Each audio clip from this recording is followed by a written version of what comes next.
আজকে আমরা আলোচনা করতে যাচ্ছি ইউভি আনর্যাপ বা আনর্যাপ ইউভিডব্লিউ। এই যে ধরুন একটা ট্রাশ ক্যান আছে যেটা আমরা প্রিভিয়াস ক্লাসের ম্যাটেরিয়াল করেছি, ব্যাকগ্রাউন্ড এবং ফ্লোর। এখন এই ট্রাশ ক্যান দুটাকে আমরা রিয়েলিস্টিক ম্যাপিং করব, যেটার এক একটা আলাদা আলাদা অংশে আমরা আলাদা আলাদা ইমেজ অথবা ম্যাটেরিয়াল সেট করব। এটা করতে গেলে আমাদের যেটা করতে হবে, এর বিভিন্ন অংশটাকে আলাদা আলাদা ম্যাপ ফাইল জেনারেট করাতে হবে। যেমন ধরুন আমি এই ফাইলটাকে এইভাবে একটা রিয়েলিস্টিক ফিচার দিতে যাচ্ছি, যেমন এটা ট্র্যাশ ক্যান, এখানে ময়লা ফেলবে, আর এইটা হলো রিসাইকেল, যেই প্রোডাক্টগুলো রিসাইকেল থাকবে সেটা এই বক্সের মধ্যে ফেলবে। তো এটা আমরা এর একটা কালার দিয়েছি, পিছনে একটা লোগো বসিয়েছি, এখানে এর একটা লেবেল দিয়েছি, এটারও তাই, ভিতরে একটা লোগো আছে। আর তো এটা আলাদা আলাদা যদি আপনি ধরুন ম্যাটেরিয়ালস অর আলাদা আলাদা কোনো ইমেজ সেট করতে চাই আমরা, তাহলে আমাদেরকে এটার প্রত্যেকটা অংশকে আনর্যাপ করে ফেলতে হবে, মানে পার্ট পার্ট ভাগ করে ফেলতে হবে। তো এই কাজটা আমরা কিভাবে করব, চলুন শুরু করি। 90% বিগিনার ইউভি আনর্যাপিংয়ে ভুল করে। আপনার 3D মডেলের টেক্সচার কি স্ট্রেস হয়ে যাচ্ছে? এই ভিডিওতে দেখুন 3D Max 2027 এর সবচেয়ে সহজে ইউভি আনর্যাপের নিখুঁত ম্যাপ অ্যাপ্লাই করে স্টেপ বাই স্টেপ গাইড। চলুন একদম বেসিক থেকেই শুরু করি। টেক্সচার স্ট্রেচিং নিয়ে বিরক্ত? চলুন দেখি 3ds Max 2027 এর সবচেয়ে সহজে ইউভি আনর্যাপিং করার উপায়। সে ধরুন আপনি এই যে ম্যাটেরিয়ালগুলো স্ট্রেচ হয়ে যাচ্ছে, ব্লারি হয়ে যাচ্ছে, যেহেতু আমরা একটা ম্যাটেরিয়ালকে পুরোটার উপর দেওয়ার কারণে এটা ঘটেছে। যদি আমরা প্রতিটা অংশকে এইভাবে পার্ট পার্ট আলাদা আলাদা ম্যাপ করতে পারি, তাহলে ম্যাটেরিয়ালগুলো এরকম পারফেক্টলি সেট হয়ে যাবে। আইটি গুরুতে স্বাগতম। মাত্র 10 মিনিট সময় দিন, ইউভি আনর্যাপিং এ আপনার আর কোনো সমস্যা থাকবে না। চলুন শুরু করি। 90% বিগিনার ইউভি আনর্যাপিং এ ভুল করে। চলুন দেখি 3ds Max 2027 এ পারফেক্ট ম্যাপ তৈরি করার সঠিক নিয়ম। এই ধরুন এটা আমার রোবট হ্যান্ড, এখানে আমি ম্যাপ বসাবো। তো এটাকে যদি আমি আনর্যাপ করে ফেলি প্রতিটা অংশকে, তাহলে প্রত্যেকটা অংশতে আলাদা আলাদা ম্যাপিং করাটা অনেক বেশি সহজ হয়ে যায়। তো ঠিক আছে, এই কাজটা আমরা কিভাবে করব, চলুন দেখে নেই। Welcome to IT Guru. IT গুরুতে স্বাগতম। এটি এমন একটি স্থান যেখানে প্রযুক্তি শেখা সহজ, আকর্ষণীয় এবং আমাদের ভাষায়। চলুন আজই শুরু হোক আমাদের শেখার যাত্রা, একসাথে আইটি গুরুতে।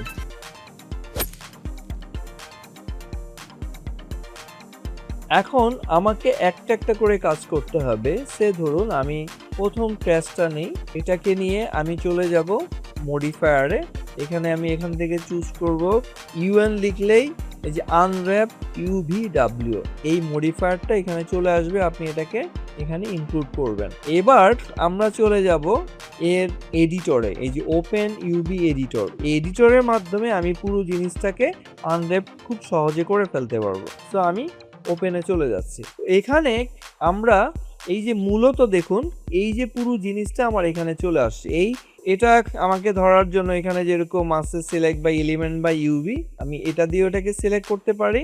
এবং এখানে ধরুন এটা যখন এরকম পার্ট পার্ট ভাগ হয়ে যাবে, এই যে এলিমেন্টস আমি ধরেছি বা এটা, তখন দেখবেন এই যে এটা অ্যাক্টিভ হয়ে যাবে এই পুরো এলিমেন্টটা। ওকে, দেন এটা যদি আমি করি, তখন এই যে পার্ট পার্ট ভেঙে দিয়েছে জিনিসগুলো, এর এক এক দিকে এক একটা এরিয়া আছে। তো এখান থেকে এরকম সিলেক্ট করে দিলে এই যে এটা হচ্ছে এই ভিতরের অংশটা, আর এটা হচ্ছে এই বাইরেটা। তার মানে আমাকে কাজ করতে হবে এটা নিয়ে। এখানে যাচ্ছি আমি একটা লোগো বসাবো, আর এই যে বাইরের যে অংশটা আছে এই যে এটা, তো এটা আমি এখানে ট্র্যাশ শব্দটা লিখবো। তার মানে এখন এই যে পার্ট পার্ট, এটা হচ্ছে আমার এই পার্ট, আর এটা হচ্ছে আমার এই পার্ট। আমি চাইলে এটাকে সোজা করে এটাকে নিচের দিকে করে দিতে পারি। দেখি এবার এই দুটোকে আমি একটু রোটেট করাই, এইভাবে আমি এই অংশে রাখবো। তো এই অংশে রাখলে আমার লেখার যে এরিয়াটা আছে সেটা আমি একটু পারফেক্টলি ডিফাইন করতে পারবো। সে ধরুন এই যে এটা, এখানে আমি লেখাটা লিখবো আর এটাতে আমি লোগোটা দিব। তো লোগোটা আমি এখানে রোটেট করে বসিয়ে দিই। এবার আমাকে যেটা করতে হবে, রেন্ডার করব, রেন্ডার ইউভি টেমপ্লেটস। এটা আমি রেন্ডার দিলাম। রেন্ডার দেওয়ার পরে এখানে আমার default just render UV template দিলে ও এটাকে একটা ইমেজের মতো রেন্ডার করবে, যে দেখুন বড় করে। ঠিক আছে, তো আমাদের মূল যে সিস্টেমটা আছে আমি আবারও মিলিয়ে দেই আপনাদেরকে, যে আমার দরকার হচ্ছে এটা। তো আমি যদি এখানে যাই, দেখুন আমার কোনটা সিলেক্ট হয়। এটা হচ্ছে বাইরেরটা, এই যেমন এটা। আর এই যে নিচের যেটা, সেটা হচ্ছে আমার এই যে ভিতরের অংশটা। ওকে, তো আমি এটা আর এটা মাথায় রাখবো, এই দুটো জিনিস এখানে আমি কাজটা করব, তাহলে আমি এই দুই জায়গায় টাচ করতে পারবো। ফাইন, এখন এটাকে আমাকে সেভ করতে হবে। আমি ধরুন এটাকে সেভ করি, আগের একটা করা আছে, তো এটাকে আমি তৈরি করব রিসাইকেল হিসাবে। রিসাইকেল ইউভি হিসাবে আমি এটাকে সেভ করে দিচ্ছি, এবং এটা পিএনজি বা জেপিজি একটা আমি নিয়ে সেভ করলে কোনো সমস্যা নাই।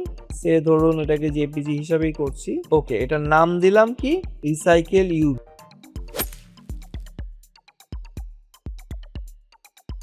এখন আমাকে এটা ফটোশপ বা কোনো ফটো এডিটরে গিয়ে ওইখানে আমার লোগোটা বসিয়ে দিতে হবে। ফটোশপে গিয়ে প্রথম আমি ফাইলটা লোড করব, বা আমি চাইলে ইম্পোর্ট করে আনতে পারি।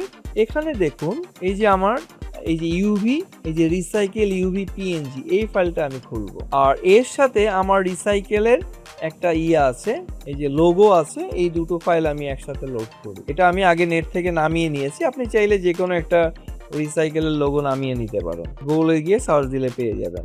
এটা হচ্ছে আমার মেইনটা, আর এটা হচ্ছে আমার এই লোগোটা। তো প্রথমে আমি এটাকে স্ট্রাকচার করি। এই দেখুন এখানে আমি যদি জুম করি, এই যে আমার এই যে লাইনগুলো আমি দেখতে পাচ্ছি। তো এটাকে আরেকটু ক্লিয়ার করার জন্য আমি যেটা করব, একটা নতুন লেয়ার ক্রিয়েট করব, এবং সেই লেয়ারটা এর নিচে নিয়ে আসবো। নিচে এনে আমি এটা কালার করে দেব। সে ধরুন আমি এটাকে লাল কালার দিচ্ছি, তো এটাকে আমি ফিল করে নিই এই লেয়ারটাকে, তাহলে দেখবেন আমি এখন ক্লিয়ার এটা দেখতে পাচ্ছি। তো এই জায়গাটা আমি লোগোটা বসাবো, আর এখানে আমি টেক্সটটা ফিল করে দিব এই জায়গাটাতে। তো এটা মাথায় রাখবেন। আচ্ছা, এবার আমি যাই, প্রথমে আমি টেক্সট লিখবো। এটা লিখবো হচ্ছে রিসাইকেল, এই যে রিসাইকেল, এটা আমি লিখলাম। লালের উপরে ইয়েলোটা বেশ ভালো মানায়। তো এই টেক্সটটাকে আমি এখন রোটেট করে দিব, হ্যাঁ, অপোজিট ডিরেকশনে। সে ধরুন আমি এটা করব, কন্ট্রোল টি দিলে ট্রান্সফর্মস টুল চলে আসবে, এবং এটাকে আমি একটু উল্টা দিকে শিফট চেপে ধরলে আমার এই যে 90 ডিগ্রি চলে আসছে। আমি ঠিক এই জায়গাটা এটা বসিয়ে দেব।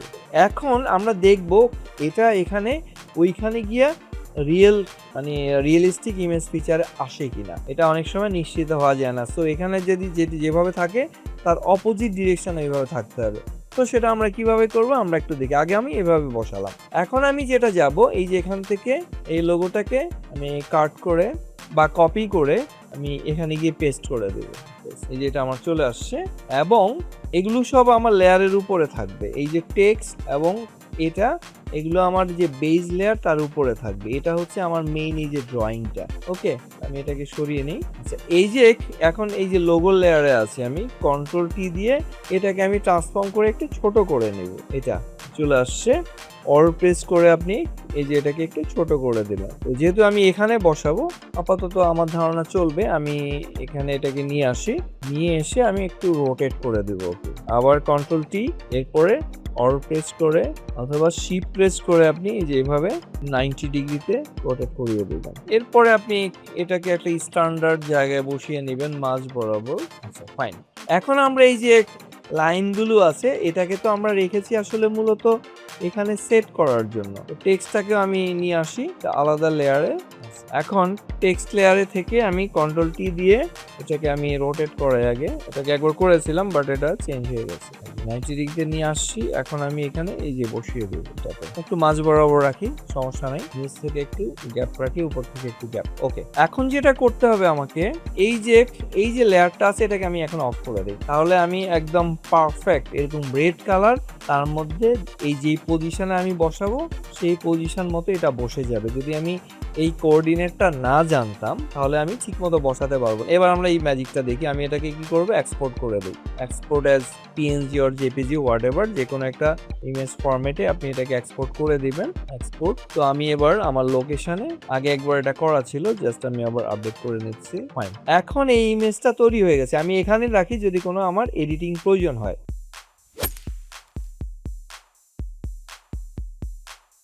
এবার আমি যাব 3D Max-এ। আমার এটার কাজ শেষ প্রথমটার জন্য। এখন আমি ম্যাটেরিয়াল এডিটরে গিয়ে এখানে জিনিসটাকে বসাবো। এই যে এটা আমি সিলেক্ট করে নিব, নিয়ে ম্যাটেরিয়াল এডিটর, এটার উপরে আমি প্রিভিয়াস ক্লাসে, এর আগের ক্লাসেও দুটো ভিডিও করেছি, আপনারা যারা দেখে না থাকেন তারা প্লে লিস্ট থেকে কাইন্ডলি দেখে নেবেন, অথবা এই ভিডিওর ডেসক্রিপশনে সেটা লিঙ্কস দিয়ে দেওয়া আছে, সেখান থেকেও দেখে নিতে পারেন। তাহলে আপনার আগের কাজগুলো জানা থাকলে এটা অনেক সহজ লাগবে। তো আমি ফার্স্টে একটা ফিজিক্যাল ম্যাটেরিয়াল নিলাম, এখানে নিয়ে আমি একটু জুম করি এটাকে, এই যে জুম করলে যে এরকম থাকবে। আমি এর যে ইনপুট যে নোটটা আছে বেস কালার, এখানে আমি একটা ম্যাপ বসিয়ে দিচ্ছি জেনারেল, এখানে বিট ম্যাপ। তো আপনার ম্যাপ কোন লোকেশনে আছে সেই লোকেশনটা আপনি চুজ করবেন, সেখান থেকে আপনি এই জিনিসটা নিয়ে নেবেন। এই যে আপডেট লাস্ট আমরা যেটা করেছি ওপেন। এখন দেখুন এই যে এই জিনিসটা এখানে চলে আসছে, আমি যদি একটু বড় করে দেখি এই যে এরকম চলে আসছে। আর দেন এবার আমি এটাকে ইনিশিয়াল করে দিই। ইনিশিয়াল করে দিলে আমার এই যে এখানে এটা সুন্দরভাবে বাট লেখাটা উল্টো আসছে। হ্যাঁ, সো এটাকে আমি এখন ঠিক করব, এটা কিভাবে দেখাবো। ফটোশপে গেলাম, এবার যেটা করব আমি এই লেখাটাকে মিরর করে দেব। এই যে টেক্সটে আমি সিলেক্ট করে কন্ট্রোল টি, এটা চলে আসলো। এখানে আমি এটাকে একটু রিফ্লেক্ট করে দেই, রিভার্স, এই যে এটা এইভাবে চলে যাবে। এই আমি যদি এইভাবে রাখি এবং টেনে এনে এখানে বসিয়ে দিই, মানে আমাদের অলওয়েজ এখানে মিরর রাখতে হবে যাতে ওই দিকে রিফ্লেকশনসটা হয়। আর এটাকে আমি আরেকটু রোটেট করে দিই, কন্ট্রোল টি, এই দিক থেকে একটু রোটেট করে অ্যাঙ্গেল করে দিই। ফাইন, এখন এই লেয়ারটাকে আমি অফ করে দিব, নাহলে এই দাগগুলো থেকে যাবে। আমি অফ করে দিলাম, দেন আমার এটা আবার জাস্ট এবার আমাকে সেভ করে ফেললে হবে, বা আবার নতুন করে আমি এক্সপোর্ট দিতে পারি। সেম একই ফাইলে ওভাররাইট করে নিব, তাহলে ওটা আপডেট হয়ে যাবে। এবার আমরা ম্যাক্সে গিয়ে একটু দেখি, এটাকে একটু রিফ্রেশ করি, আবার যাই ওখানে। আবার চাইলে আপনি এটাকে ডিলিট করে দিও, নতুন করে আবার ম্যাপটা নিয়ে আসতে পারেন, কোনো সমস্যা নেই। বা ওই যে ওর ফাইল লোকেশনে গিয়ে সেটা আপডেট করে দিলে হয়ে যায়। এখন দেখছেন, এখন আমরা কিন্তু মোটামুটি এটা পড়তে পারছি, এটা অনেকটা রিডেবল ফ্রেন্ডলি হয়ে গেছে। আশা করি জিনিসটা আপনাদের ভালো লেগেছে, আর ভালো লাগলে অবশ্যই লাইক করবেন এবং অন্যদের জানিয়ে দিবেন শেয়ার করে। আর আপনাদের যদি কোনো ভালো কমেন্টস থাকে, মূল্যবান মতামত, সেটা অবশ্যই কমেন্ট করে জানিয়ে দিবেন। আচ্ছা, তো সেম একই ওয়েতে আমি এই কাজটা করব। আমি জাস্ট এখন এটা করে যাচ্ছি, আপনারা যদি দেখুন আগের মতো সেম একইভাবে ইউভি আনর‍্যাপ। এখানে যদি এটা না থাকে, ধরুন এটা নাই, আমি এটা আবার নিয়ে আসি। তো এখানে এটার সাথে এটা অ্যাটাচ করা আছে, যার জন্য যেটা হয় কি, আমার এই ইউভিটাকে রাখতে হবে, নাহলে এটাও নাই হয়ে যাবে। দুটোকে আমি আলাদা না, একসাথে অ্যাটাচ করে বানিয়েছি, যার জন্য আমাকে এটা আমি ফেলবো না। একবার দিলে পরেরটাতে এটা চলে আসবে, বাট আপনি ওটাকে আলাদা করে এডিট করতে পারবেন। এই যেমন এখানে আসছি, এখন দেখুন এই যে আমি যদি এখানে যাই, আমার এখানে এটার ম্যাপিংগুলো অটোমেটিক্যালি রিপ্লেস হয়ে গেছে। মানে আগে আমি যে কাজগুলো করেছি, এখন যদি আমি এখান থেকে সিলেক্ট করে কোনো একটাতে ক্লিক করি, বা এই যে এটা অ্যাক্টিভ হোক আগে, এই যে সিলেক্ট হচ্ছে, এই যে এটা হচ্ছে, এটা মনে রাখবেন আমার এটা আগেরটার মতোই, এটা হচ্ছে এটা, আর এটা হচ্ছে ওর ভিতরেরটা। তো আমার এক্ষেত্রে মেজর চেঞ্জ নেই, বাট আমার তো এটাকেও আমি সেম অ্যাজ রেন্ডার করে নিব। তো এটা চলে আসছে, এখন আমি এটাকে সেভ করব। এটাকে আমি দিব রিসাইকেল। আমি এগুলো আগে আপনাদের দেখানোর জন্য একবার করে রেখেছিলাম, তো সেটার উপর আমি ফাইলগুলো ওভাররাইট করে দিচ্ছি। এটা আমি ক্লোজ করে বেরিয়ে আসি, আবার আমাকে ফটোশপে যেতে হবে। এখন আমি এই যে ফাইলটা, আমি এটা দুটোই ইরেজ করে ফেলি, আমার এটা দরকার নেই। আমি চলে যাই ওপেনে, সেখান থেকে এবার আমি নিব হচ্ছে এই যে ট্র্যাশ, এই আইকনটা নিব।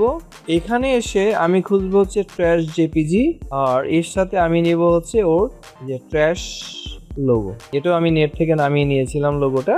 আচ্ছা, এবার যে মেইন ফাইলে অ্যাজ ইউজুয়াল এটাকেও আপনি ফার্স্টে একটা ব্যাকগ্রাউন্ড লেয়ার তৈরি করব আমরা, এবং এটাকে নিচে দিয়ে দিব এই লেয়ারটাকে। তো আমরা এটাকে নর্মাল লেয়ারে যাই, আর এটাকে আমরা নিচে নিয়ে আসি। এই লেয়ারের উপরে আমি একটা কালার বসিয়ে দিব, সেই ধরনের এটাকে আমি হলুদ কালার দেবো, এই কালারটা।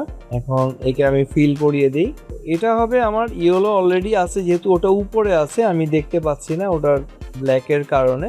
এই যে আমি অফ করলে এটা ঠিকই আমি এখানে দেখতে পাচ্ছি। তো এটা তো আমি রাখবো না, এটা আমি অ্যাকচুয়ালি বসানোর জন্য। এখন আমি এর উপরে টেক্সট লিখবো, এটার নাম হচ্ছে ট্র্যাশ। তো সেটা যেহেতু ইয়েলো, এটার লেখাটা আমি করে দেই রেড, কম্বিনেশনটা ঠিক রাখি। ওকে, চলে আসছে। এখন কন্ট্রোল টি দিয়ে একে আমি রোটেট করব, শিফট প্রেস করে এই 90 ডিগ্রিতে, এবং এখানে মাঝ বরাবর রেখে আমি এটাকে একটু এই রিভার্স করে ঘুরিয়ে নেব। আমরা চাইলে এটাকে মিরর রিফ্লেক্টও করতে পারতাম, দরকার নেই, মাউস দিয়ে ট্রান্সফর্ম করলেই তো চলে যাচ্ছে। এখানে আমি জাস্ট এই বরাবর রাখি ট্র্যাশ। এরপরে আসছে আমার এই যে লোগোটা বসাবো, এটাকে আমি সিলেক্ট করে কপি করলাম। এরপরে এখানে গিয়ে control V, control C control V দিয়ে আমি করেছি। আর এবার এটাকেও কন্ট্রোল টি দিয়ে আমি ছোট করে নেই, অল্ট প্রেস করে। এটা বেশি বড় দরকার নাই, চাইলে একটু বড় করতে পারি এই। আর এটাকে এখানে নিয়ে আসি, এখানে এসে আমি এটাকে রোটেট করে দেবো। ধরুন এটা আমি এইভাবে রাখলাম, মাঝ বরাবর রেখে একটু উপরের দিকে রাখবো, দুপাশ থেকে এটা সমান স্পেস। এখন এর যে এই যে ব্ল্যাক কালারটা আছে এটাকে আমি অফ করে দেবো, তাহলে আমি এরকম দেখতে পারবো। সেম অ্যাজ এটাকে আমি এক্সপোর্ট করে দেবো, এটাকে ট্র্যাশ 01 জেপিজি। ম্যাক্সে এসে আমার এটাকে আমি সিলেক্ট করব, এডিটর থেকে বেরিয়ে এসে আমি এটাকে সিলেক্ট রাখলাম, ম্যাটেরিয়ালে যাই, ম্যাটেরিয়ালে গিয়ে আগের ম্যাটেরিয়ালটাকে আমি মিনিমাইজ করে রাখি। আমি নতুন করে আবার ফিজিক্যাল ম্যাটেরিয়াল নিয়ে আসলাম, বড় করে নেই, কোনো সমস্যা নেই। এখান থেকে আমি এর ইনপুট নোডে গিয়ে আবার সেম অ্যাজ একইভাবে ম্যাটেরিয়াল নিয়ে আসবো। তো এটা হচ্ছে আমাদের এই যে এটা ট্র্যাশ, এটা আমরা দিয়ে দিলাম, আমরা এখানে এটাকে দেখতে পাই ট্র্যাশটা চলে আসছে।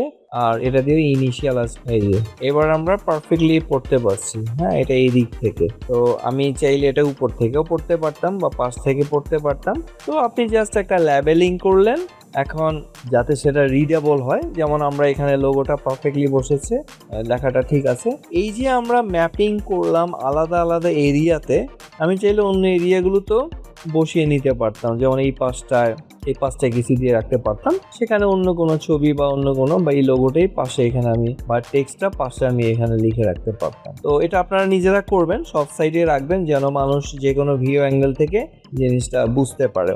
তো এই যে দেখেন আগে এটা কি ছিল আর এখন এটা কিরকম হয়েছে। তো আশা করি জিনিসটা আপনাদের ভালো লেগেছে, আর এই ধরনের জিনিস তৈরি করে বেশি বেশি নিজেদের এক্সপিরিয়েন্সটাকে আর একটু আপডেট করে নেবেন। তো আজকে এই পর্যন্তই, সবাই ভালো থাকুন। শিখতে ভালো লেগেছে? তাহলে একটা লাইক দিন। আপনার একটি লাইক আরো অনেককে সাহায্য করতে পারে। আপনার মতামত, প্রশ্ন বা নিজের টিপস থাকলে কমেন্টে জানাতে ভুলবেন না। আপনার কথা শুনতে আমার ভালো লাগে। যদি আপনি বিশ্বাস করেন যে শেখা মানেই ক্ষমতায়ন, তাহলে সাবস্ক্রাইব করুন এবং বেল আইকনটি অন করে নিন। চলুন এমন একটা ভবিষ্যৎ গড়ি যেখানে প্রযুক্তি সবার জন্য শেখার সুযোগ তৈরি করে। ভিডিওটি শেয়ার করুন এমন কারোর সাথে যে শিখতে চায়। চলুন একসাথে এগিয়ে যাই।